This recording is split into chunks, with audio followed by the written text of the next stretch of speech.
Hello friend welcome to my YouTube channel मैं राजागर आपलोके चाই আছে আরজেডকে tutorial আজিৰ এই ভিডিঅ'টোত আলোচনা কৰিম অসম বন্ধৰ বিষয়ে হয় ফ্ৰেন্ড আজিও অসম বন্ধ আছিল আৰু অহাকালিও অসম বন্ধৰ ঘোষণা কৰিছে আৰু কোনে ঘোষণা কৰিছে আৰু কিয় কৰিছে সবিশেষ এই ভিডিঅ'টোত আলোচনা কৰিম তো ফ্ৰেন্ড আপোনালোকৰ ওচৰত আৰু এটা ৰিকুৱেষ্ট আপোনালোকে মোৰ ভিডিঅ'বিলাক এটা কৰি লাইক কৰি দিব কিয়নো আপোনালোকৰ এটা লাইকে আমাক আগলৈ ভিডিঅ' বনাবলৈ উৎসাহ যোগায় আৰু আপোনাৰ চেনেলটো সাবস্ক্ৰাইব কৰি ৰাখিব এনেকুৱা ধৰণৰ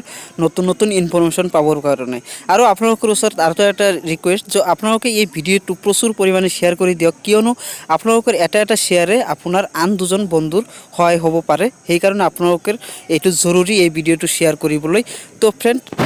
ষ্টাৰ্ট না আহক চাওক নিউজটোত কি কৈছে তো ফ্ৰেন্ড ইয়াত চাওক কি কোৱা হৈছে যে কাইলৈ ৰাজ্যৰ কেইবাখনো জিলাত স্থানীয় বন্ধ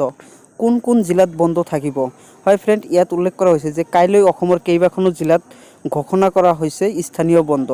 ভাতৃ দ্বিতীয়া উপলক্ষে স্থানীয় বন্ধ ঘোষণা যে জিলা কেইখন হৈছে যে বাক্সা চিৰাং উদালগুৰি লখিমপুৰ শোণিতপুৰ তিনিচুকীয়া আৰু বিশ্বনাথ জিলাত থাকিব স্থানীয়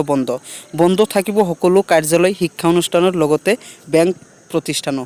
তো ফ্ৰেন্ড ইয়াত চাওক কেইবাখনো ডিস্ট্ৰিক্টৰ কথা কোৱা হৈছে আজি আছিল অনলি এটা ডিস্ট্ৰিক্টৰ কাৰণে কিন্তু অহাকালিৰ বন্ধ কেইবাখনো ডিস্ট্ৰিক্টৰ কথা কোৱা হৈছে আকৌ কৈ দিছোঁ যে বাক্সা চিৰাং উদালগুৰি লখিমপুৰ শোণিতপুৰ তিনিচুকীয়া আৰু বিশ্বনাথ জিলাত থাকিব স্থানীয় বন্ধ তো আপোনালোকে যদি এই ভিডিঅ'টো চাই যদি আপোনালোকৰ অলপ হেল্প হৈছে তেতিয়াহ'লে নিশ্চয় এটা লাইক কৰি দিব আৰু এটা শ্বেয়াৰ কৰি দিব আৰু চেনেলটো সাবস্ক্ৰাইব কৰিবলৈ একেবাৰেই নাপাহৰিব তো ফ্ৰেন্ড আজিলৈ মানে যদি ভাল লাগিছে নিশ্চয় শ্বেয়াৰ কৰি দিয়ক।